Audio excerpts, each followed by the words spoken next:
Yeah, I right will. now. Cool. So we're live on Twitter. That's where most of the views will be racking up, and most of our listeners will be tuning into. So, hey, everybody, we're live now on the Educational Freedom Institute podcast. As you know, I'm Corey DeAngelis, your host from the Educational Freedom Institute and the Reason Foundation. And my co-host is with us as well, obviously, Matthew Nielsen. He is the founder of the Educational Freedom Institute and the president of the board at the Educational Freedom Institute. Today, we're really excited to have Christopher F. Rufo with us to discuss a lot of the political indoctrination that's happening in American schools all across the country. For those of you who do not know Christopher Rufo's background, here's a little bit of it right here. He is an American journalist, film director, and conservative activist. He is also a contributing editor of City Journal and the director of the Center on Wealth and Poverty at the Discovery Institute, a Lincoln Fellow at the Claremont Institute, and a visiting fellow for domestic policy studies at the Heritage Foundation. Thank you so much for joining us, Christopher. It's good to be with you. Yeah, so let's just get into it. What is your main area of focus as it pertains to education policy in the U.S. and how have you gotten to become so interested in things like critical race theory or other subjects, and what is your take on the state of play in the U.S. right now?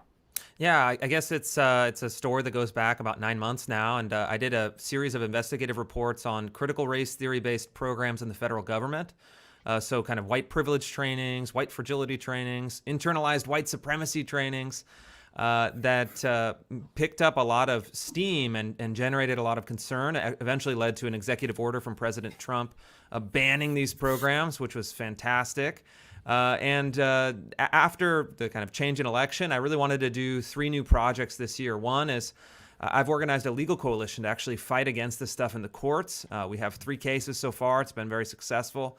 I think we'll be rolling out another couple of cases in the coming months. Second is I've connected with all these amazing grassroots groups, people who are pushing back against this ideology in local institutions. So working with a number of folks there. And then third, I'm continuing to do a series of investigative reports. And I put out a tweet asking kind of the community, hey, what do you want to see next? What kind of institutions? And people said K through 12 schools. And I think it's really simple. Parents and community members, they care about what's happening to their kids. They realize that public schooling is, besides the family, probably the most dominant influence on a child's life. And what they are teaching matters. So since January, I've been working on a 10-part series of investigative reports on critical race theory in schools, breaking stories, getting to the facts, leaking documents, all showing what's happening within our public education system. So can you give us a couple of those breaking stories so our listeners, and we've already seen a bunch of them on Twitter, but for other listeners, what are some of the most ridiculous things that you've seen in the past few months coming out of schools? And another part of that question is, do you think a lot of this is a result of the pandemic and families getting to see what's going on in the classrooms through the Zoom learning experience? Or do you think this has been more of a long-term thing? I think the 2 kind of contextual dynamics that are important are the pandemic, obviously. Yeah, parents have a much greater window onto what people are teaching. But I also think that these curriculum programs and teachings and staff trainings have also shifted dramatically since the death of George Floyd. So with this kind of rising Black Lives Matter kind of sentiment and movement, and in my view, in some ways, kind of a moral panic, combined with parents having more access to what's being taught in the classroom, I think those are both going hand in hand. And here's just some quick stories that I've broken, in the last 2 months. First graders in Cupertino, California, being forced to deconstruct their racial and sexual identities and then rank themselves according to power and privilege. Middle school teachers in Springfield, Missouri, being forced to locate themselves on an oppression matrix, with white male Christian English speakers told that they are the oppressors, and women, people of color, and racial and sexual minorities, religious and sexual minorities, being told that they're members of the oppressed class. Another one in Buffalo, teaching that quote, all white people play a part in perpetuating systemic racism, also teaching that white people in America derive their wealth from slavery and are, quote, unfairly rich. Or in Philadelphia, where they forced fifth graders to celebrate, quote, black communism, and then forced them to march on a simulated black power rally to free Angela Davis from prison. Or a public school in New York City, sending an email to white parents saying that they must become, quote, white traitors and then advocate for, quote, white abolition. This is just scratching the surface, but I think it shows that just me, one reporter with one set of contacts and only 24 hours in the day, is uncovering dozens of these stories, which suggest that it's even more prevalent in American schools.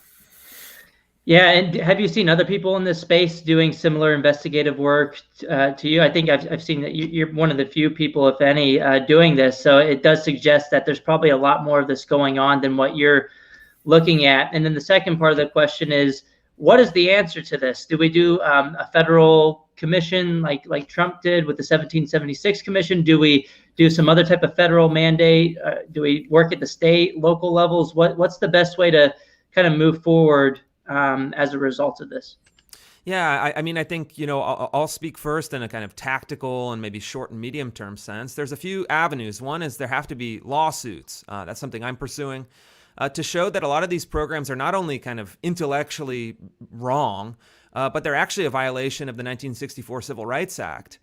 When you traffic in racial stereotyping, when you compel discriminatory speech, when you create a hostile working environment because you're perpetuating these ideas of race essentialism or neo-segregation, that's actually illegal. And I think that some case law that we're trying to develop would be very helpful in stopping this in American institutions.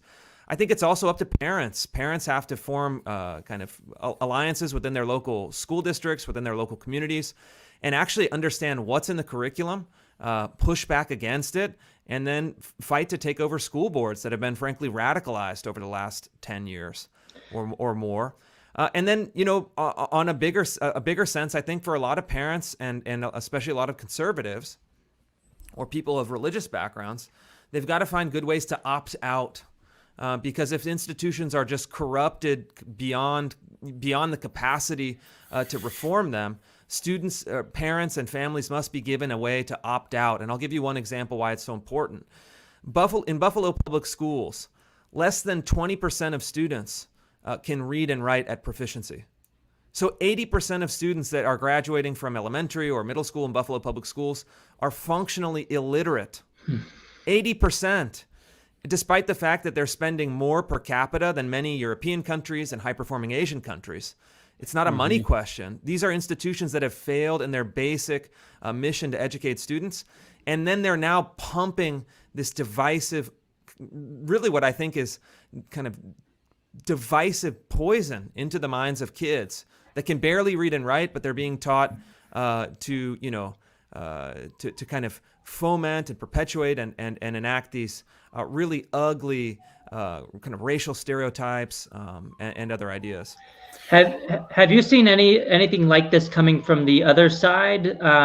For example, maybe there's a particular set of parents in a particular school districts who want to make the claim that it's divisive to teach American exceptionalism. It's divisive to teach this type of American history that shows that America is a great country.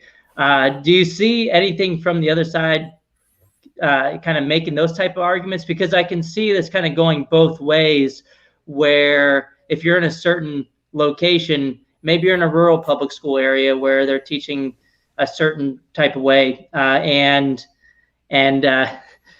perhaps the other side could say, well, that's divisive, so I want to use the government to say that you can't teach these other concepts in public schools. Have you seen that? If not, do you foresee anything like that ever happening? Not really concretely, but I think that I mean, certainly it's they don't have to use the same mechanisms, right? In America, we have a fundamental imbalance of cultural power, and the cultural left in the last 50 years has really seized the high ground on many of these issues. They don't have to actually make the case that this is wrong. They just take over the schools, take over the school board, take over the state legislatures, and take over the curriculum. I mean, we talked just before the Paulo Freire book, Pedagogy of the Oppressed. That's now the basis of teaching in many American school districts. The official state curriculum based on critical race theory in California and Oregon, looks like in Illinois, trying in Washington, trying in other states, explicitly says, in many cases, the United States is fundamentally racist. They don't have to debate that the United States is an exceptional country. They just cement in the official documentation, in the official curricula, in the official pedagogical approach that everything can be reduced to questions of racial and sexual power, and the United States is a kind of capitalist, racist, oppressor state.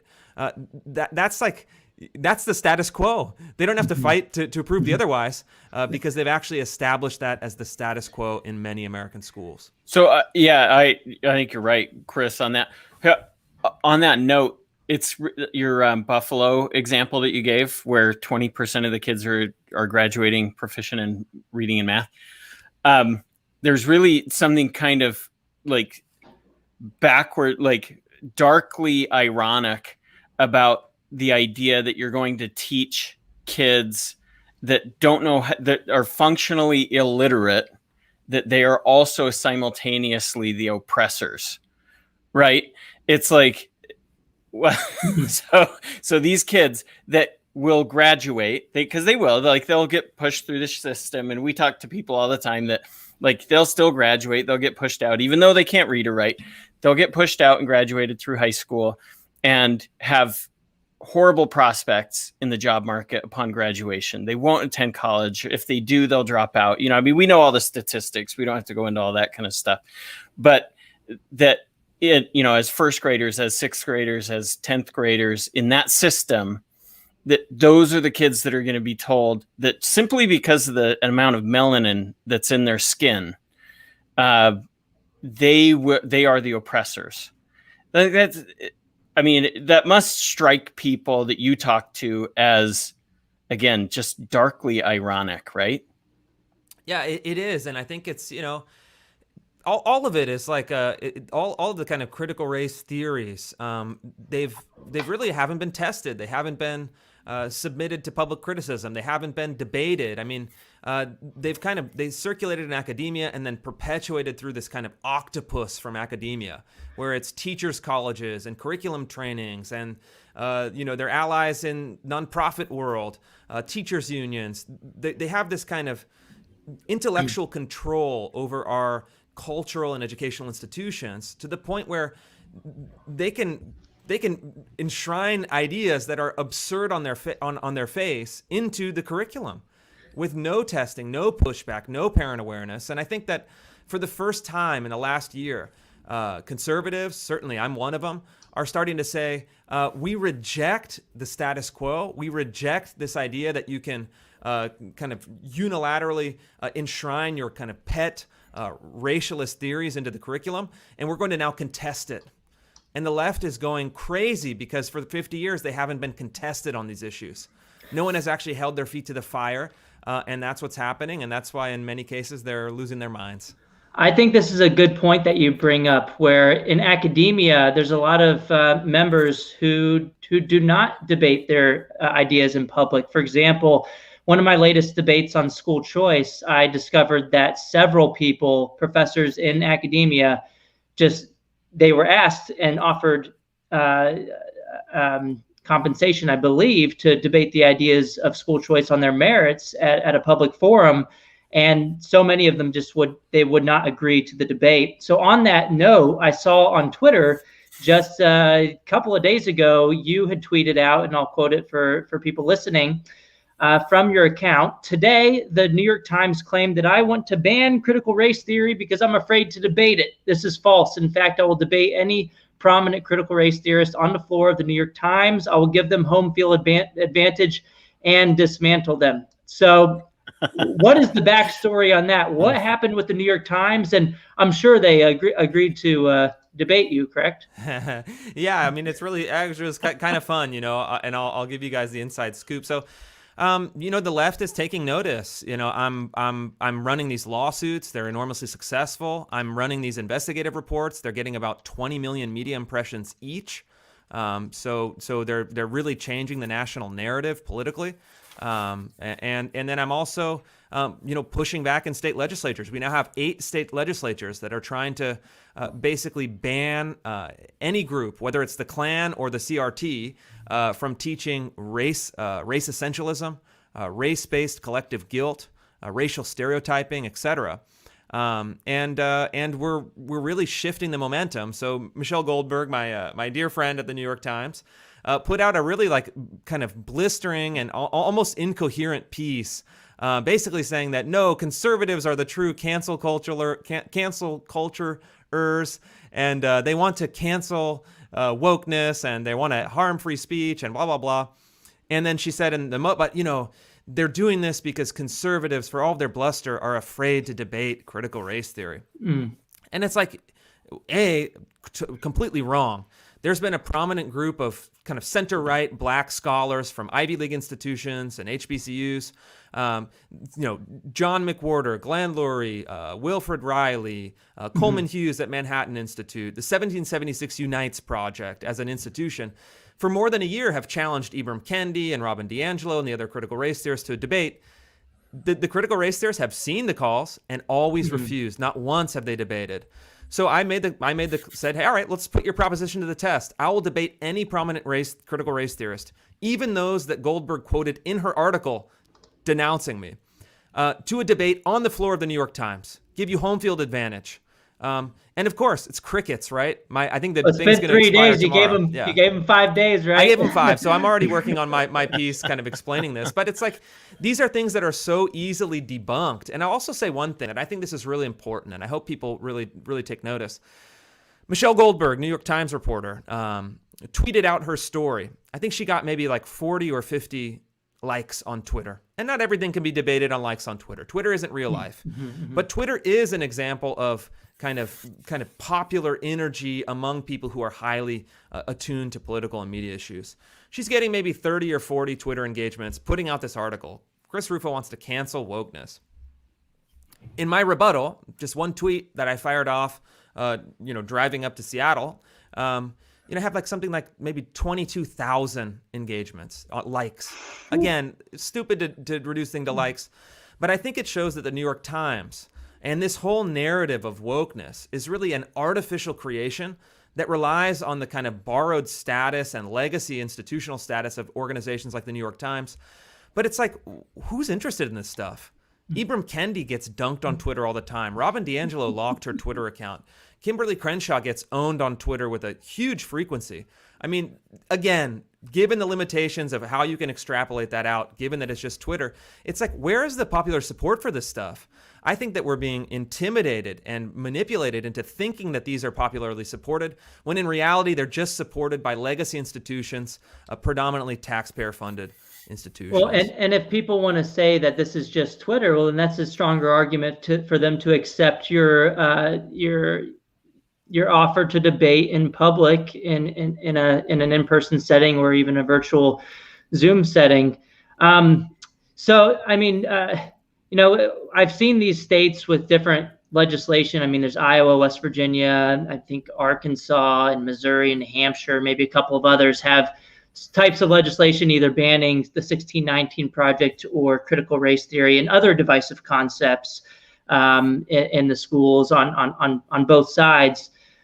Do you think that there's any value in teaching about race or race-related subjects if it's done in the right way? A lot of the problems that I see is that, maybe it's not the theory in itself, and maybe it's not talking about race and how that can have the implications of race in America. And, I think a lot of the issues could be just if the teachers are teaching it in a one-sided manner or in a biased way. What is your take on that? Do you think it might be okay if it's taught in the right way, or do you think that there's no way that we're going to be able to make sure that happens? Yeah, absolutely. I mean, I think race in America is an important story. And it's one that is, an emotional story for people. It's one that has a lot of baggage because of a history of the United States and every other country in the world. I think it's extremely valuable to teach about it. But I think that the legislation is really tailored towards basically saying you cannot say that by virtue of your race or sex, you are evil, you're an oppressor, you are bad. You should feel collective guilt for something that people who looked like you did in the past. I mean, those are really basic no-nos from kind of common courtesy and common sense, but also they're kind of intellectually and morally indefensible. So I think you can teach about racial issues. I mean, look, and we've taught about racial issues for a long time. I think you can always kind of change and advance and introduce new ideas and debate ideas. There's huge value in it. But I think that what happens is that there is a fundamental error that people make, and critical theorists really prey on this error. They don't separate the kind of premise from the conclusion. The premise is the United States has a history of racial injustice. That's true. That's a fact. I don't know anyone in the country that would debate the other side of that. But what they do is they say, well, if you agree with that premise, you must agree with our kind of crazy notions of race essentialism, of collective guilt, of the idea that you should resegregate public institutions on race. Those are unsupported and don't actually come naturally from that premise. So my position is accept the premise. It's important to look at race in America. Reject the conclusion from the critical race theorist that doesn't emerge from that premise. And so the way for this to be enforced, so would it be tied to just what the curriculum says that it is, or would it be tied to what parents are saying, what's going on in the classroom? Because I could think of a public school could have a curriculum that looks crystal clear, and then all of a sudden you have the teachers in the classroom teaching the same concepts, even though on paper it looks like they're not. And that's what they do. If you look at the curricula, they're really funny. It's like an ever-evolving treadmill of euphemisms. Where, okay, critical race theory has a bad brand now. Let's change it to culturally responsive teaching. Like, what the hell does that mean? What is culturally responsive teaching? Culturally unresponsive teaching? Like, they have this or kind of, there's a whole kind of sequence of new buzzwords and ideas that they try to cloak the actual teaching in the classroom under these ideas. So if I'm a parent and I see a sheet that comes home and says, all right, we're going to teach in culturally responsive curriculum. As a parent, I'm saying, oh, cool, that sounds good. Culture responsive sounds great. But then you get the kind of Zoom, and they're like, oh, white teachers in San Diego are spirit murdering black children every day. Like, oh, okay, well, that's one way of culturally responsively teaching, I guess. So there is this kind of it's kind of like a shell game, right? Where we're coming up with these ideas that are very vague, they're benign, they sound even kind of pleasant and abstract. But what's actually happening in the classroom? And these bills would redress all of it. It's if you can provide evidence that someone is in violation of the law, you provide it, and then you can enforce it. And I think it's good. I think this is progress. So I think real quick, Matthew, I think there's a couple of ways to enforce this once that evidence is provided. And you tell me which way you think is the better way to enforce this, or if you don't care which one way or the other, if you see merit in both ways. One is, if there's evidence provided that your school is engaging in these practices, we halt the funding to your school. Or two, if a parent has a problem with the way that things are being taught in their school, that same funding that would have covered their child follows them to a private school or some other type of homeschool option, like an education savings account, for example. Do you prefer one method or the other? Do you think both are good? What are your thoughts on how to deal with this? Yeah, I mean, I think both are good, and I think they actually have to be pursued simultaneously, so that you can actually. I mean, there are going to be public schools for the foreseeable future, right? I mean, I agree. I'm with you guys. I think more school choice is better, but the reality is that there will be public schools for the foreseeable future. So those public schools should be held accountable, not only for teaching kids, but also for perpetuating ideologies and then engaging in practices that are unlawful and in many cases a violation of students' civil rights. We have a number of cases that are going to be brought up alleging that some of these practices are actually a violation of the 1964 Civil Rights Act. That's one. But two, it's like, I could think I can speak for all three of us. We have the kind of capacity, both the kind of financial capacity and personal capacity to choose an education for our kids. I don't know if you guys have kids. I have 2 kids. I'm able to make choices. And I feel like when I saw, for example, we had our oldest child in the Seattle public school. It was okay for the first 2 years, started to go sideways, then started going really sideways. I can opt out. I can move. I can pay private school tuition. I can do whatever I want. But what about those parents stuck in Buffalo public schools that fail to provide basic reading and writing education for 80% of students, that don't have the financial capacity to get out? What about Philadelphia, where they're asking students to celebrate Black communism who can't read and write? Those are the kids that actually, I think their kind of moral rights are being violated by the institutional structure that says, you're stuck here, we're going to teach you whatever we want, and we're failing to teach you the basics of education, so we're just going to pump you full of ideology. That's a moral crime. And I wish it was also a legal crime and we had some recourse. And I think that giving families an opt-out, a guaranteed opt-out option is a kind of moral imperative of our time. So you're saying, for example, in Buffalo, they don't have any private school choice programs where the money follows the child. Those families are essentially stuck in the current system, and they just kind of they get what's ever provided in the traditional system. So are you saying, like, in a place like that, you would prefer for the money to follow the child, like whatever it is, $20,000 a year, so that those parents would have additional options? But absent that, your argument is the alternatives, they're stuck in the public school, so we got to change the public schools. Is that pretty accurate? Yeah, I think both should be pursued simultaneously. I don't think they're mutually exclusive efforts. But yeah, I mean, ultimately it's like, it would be a revolution to basically tell parents of any financial background, poor, struggling parents, here's $20,000. You can do kind of whatever you want with it. It's a game changer for people. And, some parents would say, hey, I want to do kind of neighborhood homeschooling where you could have 5 families that could pay a teacher $100,000 a year to teach five kids. I mean, could you imagine? Or they say maybe $80,000 and reserve $20,000 for a trip. I mean, I think the pandemic too, and as you've seen it, and I followed your reporting and kind of really cheerleading for this movement, parents are like saying, "Wait a minute, $20,000 a year is a lot of money. What am I getting for it? What's the value?" Are they doing?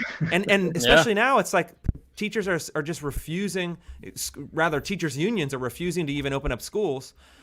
There has to be a better way, and I think that. I think that this is the way forward. I think too, in fairness, in 1945 or 1950, we had an industrial model of society, right? You couldn't have this. It just technologically kind of and socially wouldn't be possible. Mm-hmm. We now have a kind of technological society.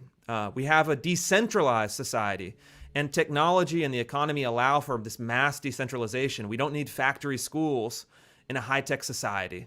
I think that's really, really important to understand. So, Chris, could you, because I think there must be some people out there listening to us right now, or will listen later on the podcast. They're listening to this and they're scratching their heads and they're saying, how did we arrive in 2020, 2021, where my kids going to the school down the street that I went to, maybe as an elementary kid, they're learning things so different today that I don't agree with, regardless of what it is. I mean, this could be anywhere along that spectrum, but let's focus on this. How did we get here? Can you talk to the listeners about some of the background on that?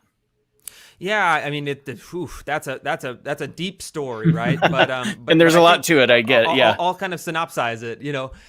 It's actually really interesting, and I've been reading a lot about the 1960s radicals. So, the Angela Davis Communist Party USA people, the kind of Black Panthers, the folks who first pioneered ethnic studies, aligned with the Black Panthers in the Bay Area in 1968, 69. And you look at a lot of those demands, right, in an era that was, kind of really had been defined by Martin Luther King's winning vision. You have this other faction of Black radicals, and it seemed like they were defeated, right? You had Richard Nixon. You kind of this kind of return to law and order, the kind of collapse of the Communist Party, the kind of very evident moral collapse of the kind of Soviet states abroad. And then they kind of went dormant. All right, cool. Martin Luther King won. Those two visions. End of story. It wasn't the end of the story. The people who articulated that vision in direct opposition to the kind of Martin Luther King vision that we kind of celebrate and have institutionalized, they actually got busy. They got very busy under the radar. They went into academia. They went into universities. They started ethnic studies programs. They, when they all got out of prison from being, whether underground, they took positions training teachers. And they really just slowly and methodically started taking over institutions with this ideology, especially teachers' colleges. And if you look at the curriculum from teachers' colleges, it's like, Chairman Mao would be proud of many of these, public teachers' colleges. They say, yes, this is very good. But all of a sudden, and I think this is another thing I really like to write about. I haven't written about it. I don't know if anyone has. So I hope that no one will steal this idea. But for decades, fast forward from that, this ideology that's perpetuated through these institutions. For the last 10 years, a lot of conservatives said, ha, ha, ha, look at these idiots on campus and their underwater basket weaving degrees and their, feminist, poetry, blah, blah, blah. Look at these kids. They're going to graduate from college and not have a job. Remember that? It's kind of like the dismissive conservative thing. Like, surprise, all of those fake college majors have now evolved into fake jobs. These are your departments of equity. These are your culturally responsive programmings. These are your, microaggression investigators. All of these bullshit college majors have proliferated in the last 10 years into bullshit departments in public institutions. And now they're perpetuating this bullshit ideology. And I can say it because we're not on TV, we're on Twitter. But that's really what I believe. And that's, I think, has provided them with this big institutional power that they're able to now push this stuff through our public institutions. Yeah, so we talked a second ago about differences between private and public schools and how, a lot of people are kind of stuck in public schools because they don't have any other options right now. Do you think the same lawsuits should or would apply to the private sector too? I mean, I can see the argument that's being made for the public schools that people are just trapped there no matter what, and they just vehemently disagree with what's happening there. But when it comes to private schools, do you think that, again, would or should the legislation apply to private schools since people voluntarily choose to send their kids to private schools? Yeah, I mean, there's a different standard, right? And this is a nuanced legal issue. And I've talked to a lot of legal scholars who have kind of helped me understand the case law, understand how it works. But and this is kind of my own view as well, is that there are two different standards, right? You have a kind of right to free speech as an individual, but government agencies don't have the same right to free speech that I do as an individual. In fact, it's up to the public to constrain the speech of government agencies, to constrain the curriculum. These are legitimate topics of public debate, and they should be held to a very strict standard. When the state has kind of ultimate power, right? And we should limit the state. We should always be seeking to kind of really aggressively check on what the state is doing. And as you suggested, a private institution like a private school should have much more latitude. People are opting into it. There's a way to opt out of it very easily. And as a private institution, it has a kind of greater right to free speech than the state would, which is almost absurd. The left is now trying to say the state should have complete freedom of speech. It's like, where have you been for the last 250 years? What are you even talking about? So I think private schools should have much more latitude and flexibility. But there still is a limit, right? There still is the law. Private schools can't, violate the 1964 Civil Rights Act. No, nobody can. That's the law that applies to all institutions. So I think that private schools and some should have greater flexibility, but there still is an absolute line that can't be crossed because it's a violation of law. So we got a question here from Twitter, Chris. Can you explain? Yeah, this one is it's maybe beyond the scope of what we're doing here, so we won't spend a lot of time on it. But it is a good question. Where does critical theory come from, and what's the basic premise of critical theory? I've been doing a lot of reading on this too, so maybe we can tag team it. But go ahead, take it away, Chris. Yeah, it's this idea that comes from 1960s, based in kind of critical theory, and then was evolved into critical legal theory and critical race theory in the 1990s.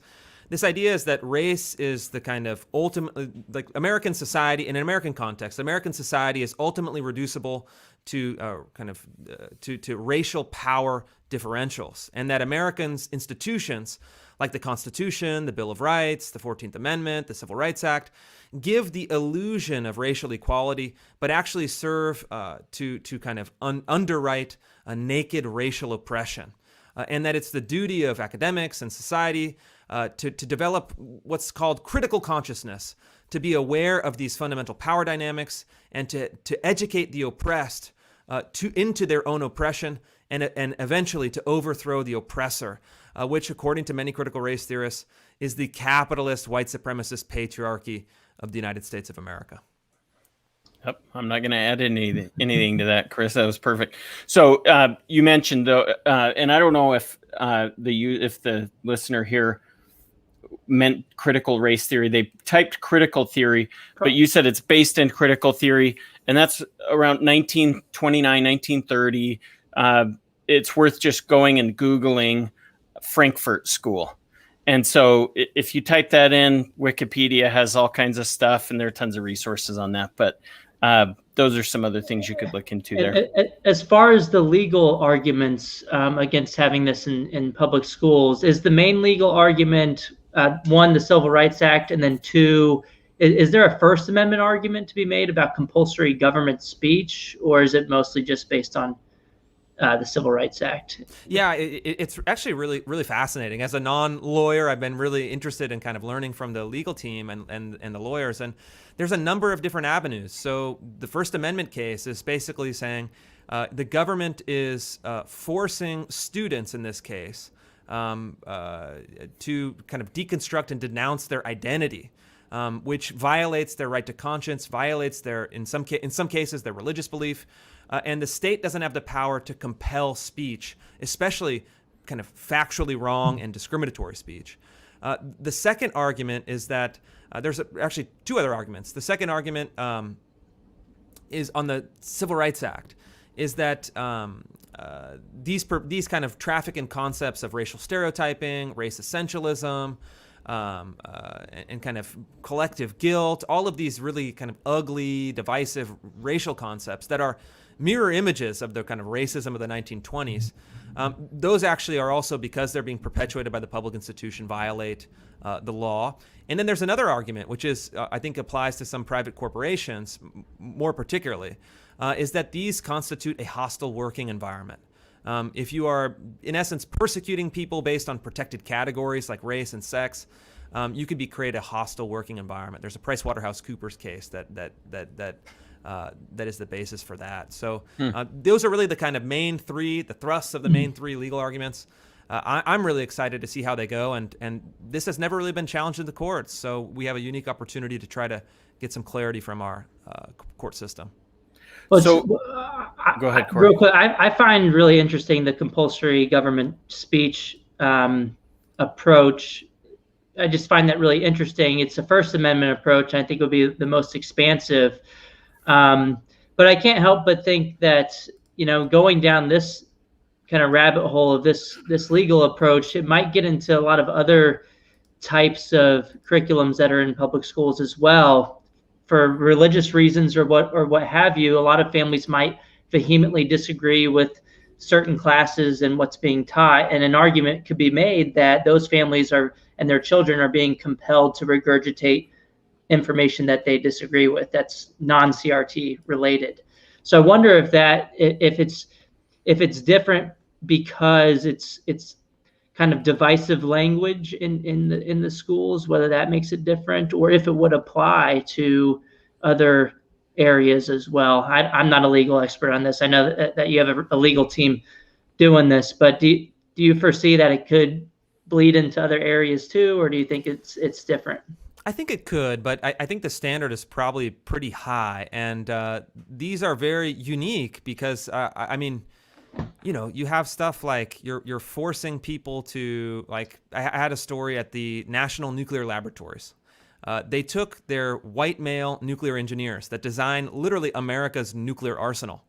They sent them away for a 3-day white male camp, white male re-education camp, essentially.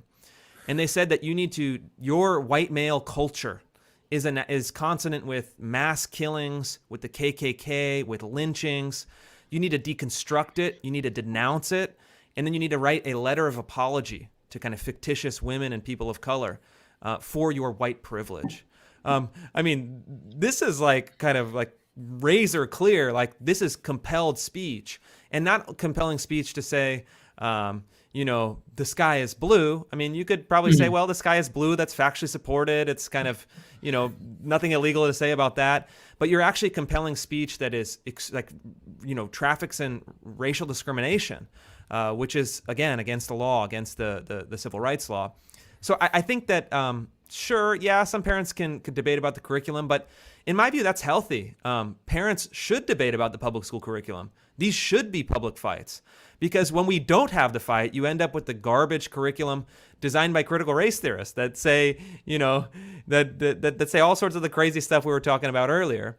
And I think that in a sense, we have more information than ever, but we have less debate than ever. Why are we scared of lawsuits? Why are we scared of debate? Why are we scared of testing curricula? Mm-hmm. This is the heart of democracy, what we teach our kids from the public, from the state. And we should have a robust and vigorous debate about what we're teaching. So I do find it interesting that there's fights in the courts and in the legislatures, and in places that have legislatures that are not friendly to what you're trying to get done. Maybe the courts will be more friendly, but I think at the end of the day, there's judicial activism as well. So you might have a judge that might reject it, not based on the law, but based on their personal beliefs.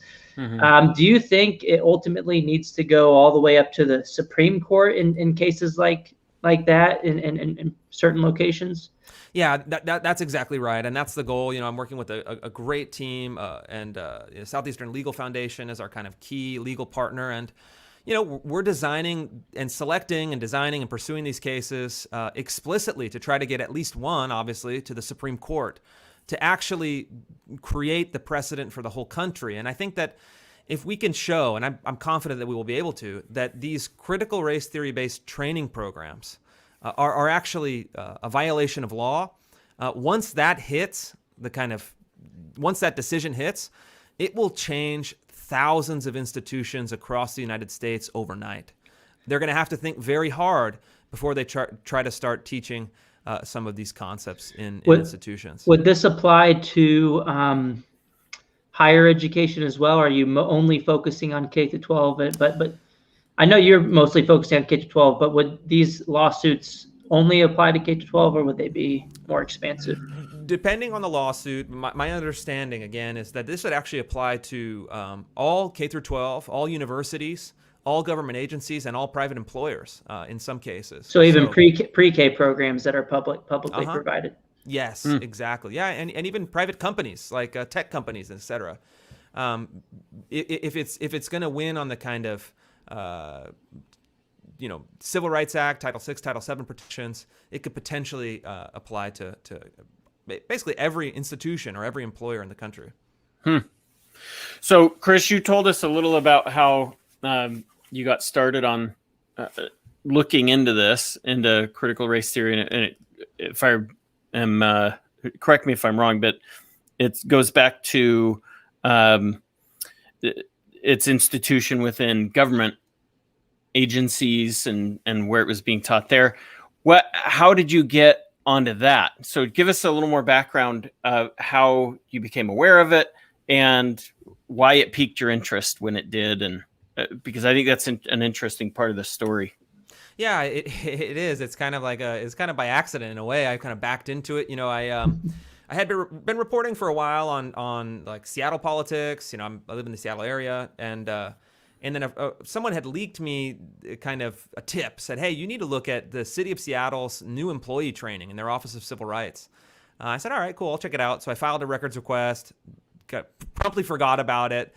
And then I get back this like CD-ROM of documents, and or PDF at that time. I think they didn't. The school sent me a CD, but the government sent me a PDF electronically, and it was this like completely insane training where they're like, all of you, we need to separate you by race. We need to tell the white employees that they have internalized white supremacy, and they have to kind of denounce their identity and deconstruct their privilege. And I mean, it was truly insane. And it was a bit out of my beat, though. So I was like, I don't really, I have a bunch of stuff. I'm working on homelessness and urban issues and mental illness. So I'll just throw this on Twitter, which I just was starting to use at that time, kind of just had started. And I'll just throw this on Twitter to let people know it's out there and see what happens. And it was just like, just like this blew up. This huge blow up on social media. And then I started to say, oh, wow, there's like really like some interest here. This doesn't seem to be anything that anyone is working on. And then what really convinced me to started working is from that initial tweet, I got maybe 250 anonymous or kind of confidential sources saying, I want to send you what's happening in my workplace. Wow. So I realized, whoa, this is something that is really happening in a big way. This is a big story.